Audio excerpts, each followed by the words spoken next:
11장 5절부터 6절까지 말씀입니다. 히브리서 11장 5절부터 6절까지 말씀입니다. 제가 성경으로 신약 365면에 있습니다. 신약 성경 365면 히브리서 11장 5절과 6절의 말씀입니다.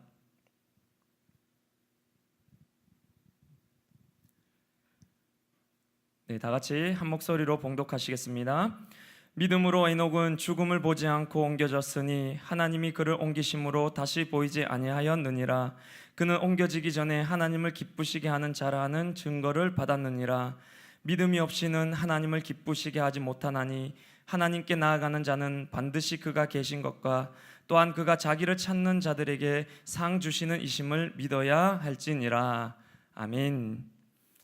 저는 오늘 하나님을 기쁘시게 하는 믿음이란 제목으로 하나님의 말씀을 전하고자 합니다. 어느 선교사님이 원주민 부족 가운데로 들어가서 복음을 전하는데 그 부족 가운데는 믿음이라는 단어가 없었다는 것입니다. 그래서 선교사님이 그 믿음을 어떻게 설명할까를 밤새 고민하다가는 찾지 못하고 소파에 털썩 주저앉았다고 합니다. 그때 그 선교사님께 깨달음이 왔는데 믿음이란 바로 이런 것이구나. 의자에 털썩 내 몸을 맡기듯이 주님께 내 인생을 맡기는 것이구나. 이것이 바로 믿음이구나 라고 생각하게 되었다는 것입니다. 우리는 믿음을 단순한 지적인 동의로 생각하는 때가 많습니다. 예수님을 내가 믿는다고 말할 때 단순히 지적인 동의를 믿는 것이야 라고 말할 때가 많이 있습니다. 그러나 믿음은 단순한 지적인 동의, 그래 예수님께서 날 위해 돌아가셨지, 그래 나도 인정해 라고 말하는 정도를 의미하는 것이 아닙니다. 믿음이 뭐냐? 믿음은 단순한 지적인 동의의 차원을 넘어서 너희들이 앞으로 겪게 될 수많은 환난과 고통과 핍박과 아픔과 모욕을 이겨낼 수 있는 그 힘이 믿음이고, 그럼에도 불구하고 주님께로 한 걸음 앞으로 나아가게 만드는 그 힘의 원천이 바로 믿음이라고 오늘 성경은 말하고 있는 것입니다. 영접하는 자, 곧 그 이름을 믿는 자들에게는 하나님의 자녀가 되는 권세를 주셨으니 믿음이 우리를 구원합니다. 그런데 그 믿음이 무엇이냐? 영접하는 것이 믿음이라는 것입니다. 영접이 무엇입니까? 영접은 내 집으로 모셔드리는 거예요. 손님을 왕처럼 모시는 것이 바로 영접한다의 의미입니다. 내 마음의 주인으로 주님을 모시는 것이 영접이고 이것이 바로 믿음이라는 것입니다. 영접하는 자, 곧 그 이름을 믿는 자. 영접하는 것이 그 이름을 믿는 것이라는 뜻입니다. 그러니까 믿음은 지적인 동의와 함께 동시에 주님을 내 마음 가운데로 모시는 것. 내 마음에 하나님을 두기를 싫어해서 돈을 두고 물질을 두고 명예를 두고 결국엔 내 마음의 주인된 자리에 나를 두고 내가 하나님이 되어서 살았는데 이제는 아니요, 주님을 내 마음에 두고 살겠습니다. 주님이 내 마음의 내 삶의 주인이십니다. 주님을 가장 가까이, 아주 가까이 내 마음의 가장 중심에 주님을 두고서 주와 함께 주와 동행하며 주님과 친밀히 교제하며 주님을 사랑하며 살겠습니다라고 고백하는 것이 바로 믿음이요, 참 믿음에는 반드시 이런 영접의 증거가, 이런 행함이 나타나게 된다는 말씀입니다. 행함이란 구원의 조건이 아니라 바로 구원의 증거라는 말씀 가도 같기 때문입니다. 오늘 히브리서 11장 5절과 6절의 말씀을 보면 그 믿음이 과연 우리의 삶에 어떻게 드러나야 하는가에 대해서 아주 중요한 교훈을 주고 있습니다. 믿음은 이렇게 드러나고 이렇게 증명되고 이렇게 나타나야 된다는 것입니다. 다 같이 오늘 본문의 5절과 6절의 말씀을 다시 한번 읽어보겠습니다. 시작. 믿음으로 에녹은 죽음을 보지 않고 옮겨졌으니 하나님이 그를 옮기심으로 다시 보이지 아니하였느니라. 그는 옮겨지기 전에 하나님을 기쁘시게 하는 자라는 증거를 받았느니라. 믿음이 없이는 하나님을 기쁘시게 하지 못하나니 하나님께 나아가는 자는 반드시 그가 계신 것과 또한 그가 자기를 찾는 자들에게 상 주시는 이심을 믿어야 할지니라. 아멘. 하나님을 기쁘시게 하는 믿음, 그 믿음은 어떠한 모습으로 나타나야 된다고 말하고 있습니까? 이 짧은 2절의 말씀 가운데 3번이나 동일하게 반복되는 의미의 단어와 구절이 있습니다. 여러분, 그것이 뭔지 아시겠습니까? 먼저 5절의 말씀에서 믿음은 에녹의 삶이 바로 믿음이라고 말하고 있습니다. 믿음은 바로 에녹의 삶이 바로 믿음이며, 믿음은 이렇게 나타날 때 하나님을 기쁘시게 한다고 말하고 있습니다. 그러면 에녹의 삶이 어떠했습니까? 창세기 5장 성경에서는 에녹의 삶에 대해서 한마디로 기록하고 있습니다. 에녹이 하나님과 동행하더니 하나님이 그를 데리고 가셨다. 이 한마디뿐이에요. 에녹의 믿음, 하나님이 기뻐하신 믿음이 어떻게 드러났느냐? 하나님과 동행하는 것으로 그 믿음이 드러났다는 것입니다. 6절의 말씀도 마찬가지입니다. 믿음이 없이는 하나님을 기쁘시게 하지 못하나니 하나님께 나아가는 자는 반드시 그가 계신 것과 또한 그가 자기를 찾는 자들에게 상 주시는 이심을 믿어야 할지니라. 하나님께 나아가는 자는 또한 그가 자기를 찾는 자들에게, 믿음이 무엇이라고 말하고 있습니까? 하나님과 동행하는 것이란 말입니다. 하나님께 나아가는 자는, 하나님께 나아가는 것이 믿음이란 말입니다. 자기를 찾는 자들에게 상 주시는, 자기를 찾는 것이 바로 믿음이라고 오늘 성경은 선포하고 있는 것입니다. 믿음이 이렇게 드러날 때 하나님이 기뻐하신다. 어떻게? 주와 동행하는 삶으로, 하나님께 나아가는 삶으로, 주님을 간절히 찾는 삶으로 믿음이 드러날 때 이것이 바로 하나님이 기뻐하시는 믿음이란 말씀입니다. 사랑하는 성도 여러분, 하나님을 믿으십니까?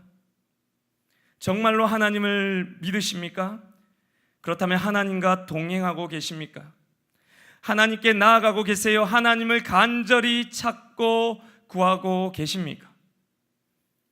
어느 집사님이 다이어트 비디오를 10번이나 봤는데도 놀랍게도, 정말 놀랍게도 살이 빠지지 않았다고 합니다. 여러분, 우리의 믿음이 혹시 이런 것은 아닙니까? 저는 지난주까지 중등부 수련회로 강원도 철원을 다녀왔습니다.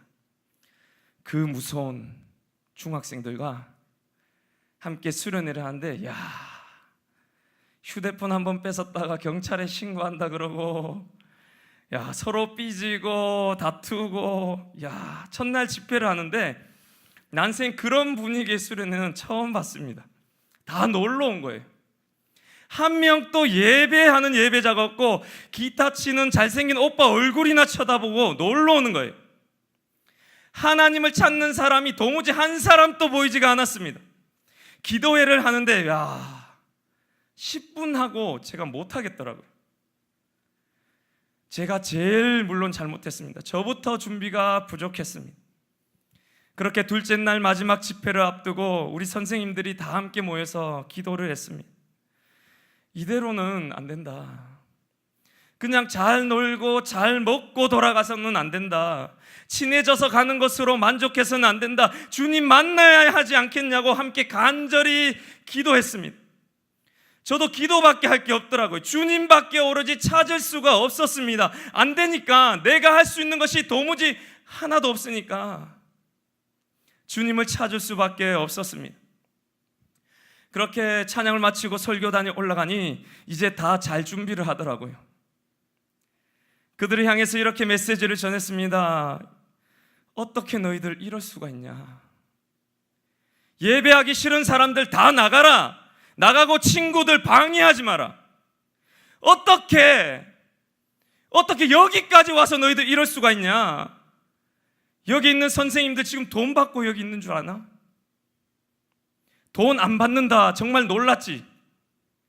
다 돈 내고 여기 와 있다. 할 일 없어서 여기 와 있는 줄 아냐? 직장이 있고 가정이 있고 자녀가 있고 할 일이 쌓여 있는데 어떻게든 너희들 하나님 만나게 하려고 다 희생하고 다 포기하고 여기 와 있는 거다. 그런데 너희들 어떻게 이럴 수가 있냐?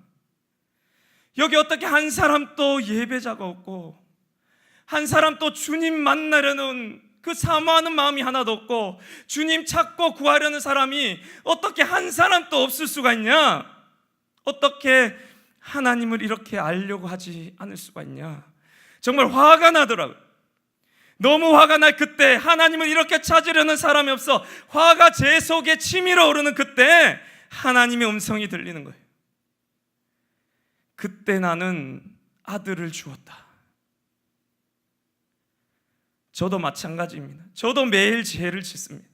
지독하게도 하나님을 찾지 않습니다. 이렇게 은혜를 받고도 매일같이 주님을 배반하고 매일같이 죄를 짓고 매일같이 주님을 멀리해요. 저부터가 그렇습니다. 그런 나를 위해서 주님은 화를 내시는 것이 아니라 어떻게 하셨냐? 아들을 주셨다는 거예요. 세상에 어떤 이런 종교가 있습니까? 창조주가 피조물을 위해서 죽는 종교가 이 세상 천지에 어디에 있냐는 말입니다. 세상 종교가 감히 상상도 하지 못한 놀랍고도 놀라운 자비의 복음, 그 사랑을 주님께서 우리에게 베풀어 주고 계신다는 말입니다. 십계명을 통해서 나는 이런 사람이야, 너희를 향해서 이런 마음을 갖고 있어라며 자신을 알려주려고 하신 하나님께서 그래도 하나님을 찾지 않으니까 제사를 통해서 이스라엘 백성과 역사를 통해서 알려주려고 하십니다. 그래도 우리는 하나님을 찾지 않았어요. 배반합니다. 그러니까 이제 선지자를 보내서 아니야, 그리로 가면 안 돼, 내게로 돌아와야 해, 나를 찾고 예배라고 말씀하시니 백성들이 어떻게 하였습니까? 그 선지자를 죽였습니다. 그 화가 치밀어 오를 그때 하나님이 어떻게 하셨느냐? 아들을 십자가에 내어 주셨습니다. 그 십자가에서 못 박히고 채찍에 맞고 창에 찔려서 철철 흐르고 있는 그 아들의 피를 적셔서 한마디의 글자를 쓰신 것이 바로 I love you so much. 하나님이 세상을 이처럼 사랑하사 독생자를 주셨다. 이제는 네가 오는 것이 아니라 믿기만 하면 이제는 내가 모든 막힌 담을 허물고 너에게로 찾아가겠다는 것입니다. 성령님이 우리 가운데 거하신다는 말씀입니다. 그 하나님이 우리에게 무엇을 바라는지 아십니까? 우리가 어떻게 할 때 하나님이 가장 기뻐하시는지 아십니까? 우리가 어떤 믿음을 가질 때 우리를 향해서 하나님이 참으로 기뻐하시는지 아십니까? 하나님께 나아갈 때, 하나님을 찾을 때, 에녹처럼 하나님과 동행하는 삶을 살 때, 그때 하나님이 참으로 우리를 기뻐하신다는 말씀입니다. 제가 결혼 전에 이제 여자친구를 사귄 적이 있었어요. 여자친구를 사귀고 이제 신대원 준비를 하려고 이제 저는 이렇게 이제 서울로 올라와야 되는 그 상황 가운데 이제 2년 동안 사귀었던 여자친구를 이제 정리하고, 이제 그 친구는 또 교회도 안 다녔거든요. 안 다니고 부모님들 또 야, 네가 어떻게 이제 계속 만나겠냐 하면서 헤어지라고 계속 권유를 하셨어요. 그래가지고 사귀던 여자친구랑 헤어지고 이제 그날 이제 집에서 가정 예배를 드리는데, 가정 예배를 드리고 이제 기도를 하는데 갑자기 막 눈물이 너무 나는 거예요. 눈물이 너무 나서 중간에 이제 화장실로 이제 쫓아 들어갔어요. 부모님이랑 예배를 드리다가 쫓아가서 문을 걸어 잠그고 수돗물을 틀어놓고 막 울다가 얼굴이 빨개져서 이제 밖에 나오니까 그렇게 아들이 우는 모습을 처음 본 아버지가 부모님이 다 헤어지라고 어떻게 너가 만나겠냐고 그렇게 하셨는데 한마디를 하시는 거예요. 뭐라고 하셨을 것 같으세요? 한마디 하시는 게 강태야 다시 만나라. 네, 이 한마디를 하시더라고요. 제가 이 한마디를 듣는데 하나님의 음성으로 들리더라고요. 그 하나님의 음성으로 들리는데 그게 그 말투와 그 뉘앙스가 어떻게 들리냐면, 네가 나의 길을 가는데 그것이 돌아갈지라도, 아니면 나의 뜻을 이루는 것이 좀 더 멀어질지라도, 내가 그의 가정도 구원하고 그도 구원하고 그의 삶도 바꾸고 이리저리 돌아갈지라도 모든 것을 해결해서 줄 테니 다시 만나라, 이렇게 하나님의 음성으로 들리더라고요. 그때 제가 하나님의 마음을 알았어요. 하나님은 내가 기뻐하는 것을 가장 좋아하시는구나. 하나님은 이 세상을 바꾸는 것보다, 목회의 길이 순탄하게 돼서 사람들을 구원하는 것보다 내 한 사람이 하나님께는 가장 소중하다는 것을 그때 배웠습니다. 하나님은 우리 한 사람에게 관심이 있어요.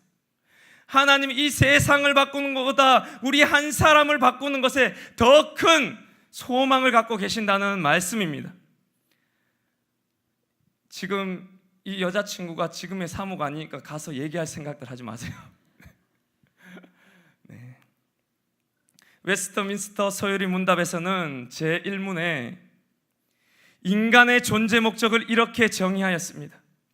사람의 제일 되는 목적은 하나님을 영화롭게 하고 영원토록 그를 기뻐하는 것이다 라고 웨스트민스터 소요리 문답 제1문에 인간의 존재 목적, 사람의 제일 되는 목적은 하나님을 영화롭게 하고 영원토록 그를 기뻐하는 것이다 라고 했습니다. 그러나 존 파이퍼 목사님은 이 구절의 접속사 하나를 바꿔서 이렇게 설명했습니다. 인간이 존재하는 목적은 하나님을 기뻐함으로 하나님께 영광을 돌리는 것이다. 그렇게 하나님을 영화롭게 하고 따로 또 하나님을 기뻐하는 것이 아니라, 하나님을 어떻게 영화롭게 하냐? 내가 하나님을 기뻐함을 통해서 하나님을 영화롭게 한다는 것입니다. 내가 열심히 공부해서 높은 지위에 오르고 높은 돈을 벌어서 그것으로 세상 사람들 높은 자리에 와서 하나님께 영광을, 사업 잘 돼서 하나님께 영광을, 이걸로 영광을 돌리는 게 아니라 내가 하나님을 기뻐함을 통해서, 내가 그 영광 그 자체이신 하나님과 동행함을 통해서 하나님께 영광을 올려드린다는 말씀이십니다. 내가 어떻게 하나님이 그 영광 그 자체이신데 어떻게 세상의 그까짓 것으로 가지고 하나님께 영광을 돌릴 수 있다는 말입니까? 내가 하나님을 기뻐하는 것, 내가 하나님을 사랑하는 것, 내가 에녹처럼 하나님과 동행할 그때에 하나님이 나를 통해서 영광을 받게 된다는 말씀입니다. 성경은 다 주님과의 관계에 대해서 말하고 있습니다. 죄가 무엇입니까? 죄는 하나님과의 관계의 단절입니다. 구원이 무엇입니까? 구원은 하나님과의 관계의 회복입니다. 창조의 목적이 무엇입니까? 바로 하나님과의 교제입니다. 그러면 우리가 살고 있는 이 땅은 무엇입니까? 우리가 살고 있는 이 땅은 어쩌면 하나님을 알아가기 위한 하나의 무대 세트에 불과할지도 모릅니다. 하나님을 기뻐하는 것을 배우기 위한, 하나님을 조금 더 내가 가까이 알아가기 위한 무대 세트로서의 그 의미가 가장 크다는 말씀입니다. 내게 있는 고난이, 내게 있는 아픔이, 내게 있는 삶의 조건들이, 내게 있는 환난과 어려움을 통해서 내가 주님을 더 알게 됐다면, 내가 그로 인해 주님을 더 사랑하게 됐다면 그거면 된 거예요. 내게 있는 고통과 문제를 통해서 내가 주님을 더 알아가고 주님을 더 기뻐하게 됐다면 그것으로 됐다는 말씀입니다. 그래서 우리는 고백하죠. 주님을 알아가는 그 기쁨을 빼앗기지 않게 하여 주시옵소서. 왜냐하면 바로 우리 주님께 진정한 참된 기쁨이 있기 때문입니다. 몇 년 전 카이스트에 다니고 있던 4명의 학생들이 자살을 했던 일이 일어났습니다. 카이스트 대학은 우리 대한민국의 최상위권에 있는 대학입니다. 수많은 학생들이 꿈꾸고 바라고 소망하고 그토록 가고 싶어하는 최상위 대학, 그곳에만 갈 수 있다면 참된 기쁨이 있고 그곳에만 갈 수 있다면 참된 소망이 있을 것 같은, 우리 부모님들이 그토록 기대하고 바라고 그곳에 보냈으면 하고 있는, 모두가 꿈꾸는 최상위 대학에 다니던 그 카이스트의 학생들이 자살을 했습니다. 그런데 그가 남겼던 그 유서에 뭐라고 되어 있었냐면 무엇을 해도 기쁘지 않다라는 유서를 남기고 자살했습니다. 여기에만 오면 내게 기쁨이 충만할 줄 알았는데, 여기에만 오면 내 삶에 소망이 넘쳐날 줄 알았는데, 이곳에 참된 기쁨과 소망과 평안이 넘칠 줄 알았는데 여기에 기쁨이 없더라. 그 한마디를 남기고 이 친구들이 자살을 했다는 말씀입니다. 참된 기쁨이 어디 있느냐? 바로 우리 주님께 있기 때문입니다. 나는 포도나무요 너희는 가지라. 그가 내 안에 내가 그 안에 거하면 사람이 열매를 맺나니 나를 떠나서는 너희가 아무것도 할 수 없느니라. 정말 내가 믿음이 있다고 한다면, 내가 하나님을 믿는다고 한다면, 정말로 우리 하나님께서부터 떨어지면 거기에 참된 기쁨이 없다는 그 사실을 믿어야 한다는 말입니다. 어떨 때 참된 기쁨이 우리에게 있느냐? 내가 하나님께 나아갈 때, 내가 주님과 동행할 때, 내가 주님께 붙어있을 그때 참된 기쁨과 참된 소망과 참된 평안이 우리에게 주어지는 그 사실을 믿어야 된다는 말씀입니다. 그럼에도 불구하고 우리는 그 주님께로 나아가는 것이 참으로 쉽지가 않습니다. 교회에서 하루 종일 생활하고 있는 저조차도 참으로 어렵습니다. 전도사로, 목사로 이렇게 생활하면 날마다 충만하고 날마다 참된 기쁨과 소망이 내게 넘쳐나야만 할 것 같은데 그렇지가 않았습니다. 그것을 놓고 기도할 때 하나님이 이런 응답을 주셨어요. 하나님, 왜 제게 참된 기쁨과 소망이 없습니까? 왜 저에게 이런 영적인 침체가 일어나는 것입니까? 그때 주님이 주셨던 말씀이 나로부터 떨어져서 그렇다는 말씀이었습니다. 사역에 붙으려다가 주님으로부터 떨어졌습니다. 결혼에 붙으려다가 주님으로부터 떨어졌어요. 시험에 붙으려다가 주님으로부터 떨어졌습니다. 사람에게 인정받아 보려다가 주님으로부터 떨어졌습니다. 성공해 보려고 하다가 주님으로부터 떨어지는 그런 삶을 살았기 때문이라는 말씀입니다. 하나님은 우리에게 말씀하십니다. 나의 뜻은 이것이다. 항상 기뻐하라. 쉬지 말고 기도하라. 범사에 감사하라고 말씀하십니다. 그런데 보면 이것이 항상 기뻐하고 기도하고 범사에 감사하는 것만이 하나님 뜻이 아니라 항상 쉬지 말고 범사, 이것이 바로 하나님의 뜻이란 말씀입니다. 항상 너는 하나님께 붙어 있어라. 쉬지 말고 너는 하나님께 붙어 있으라. 범사에 하나님께 붙어 있고 하나님을 찾고 하나님과 동행할 그때 너의 삶 가운데 참으로 기쁨이 넘쳐나게 될 것이라고 말씀하고 있는 것입니다. 믿음이 없이는 하나님을 기쁘시게 하지 못하나니, 하나님께 나아가는 자는 반드시 그가 계신 것과 또한 그가 자기를 찾는 자들에게 상 주시는 이심을 믿어야 할지니라. 에녹처럼 하나님과 언제나 동행하시고 또 하나님께 나아가는 믿음으로, 하나님을 찾고 구하는 믿음으로 오늘 또 주님을 기쁘시게 하는 여성 예배자 모두가 되시길 간절히 바랍니다. 기도하시겠습니다. 살아계신 하나님 아버지, 감사합니다. 하나님, 저희들의 삶을 돌아보기를 원합니다. 저희들의 삶 가운데 지금 또 주님을 찾고 구하지 않고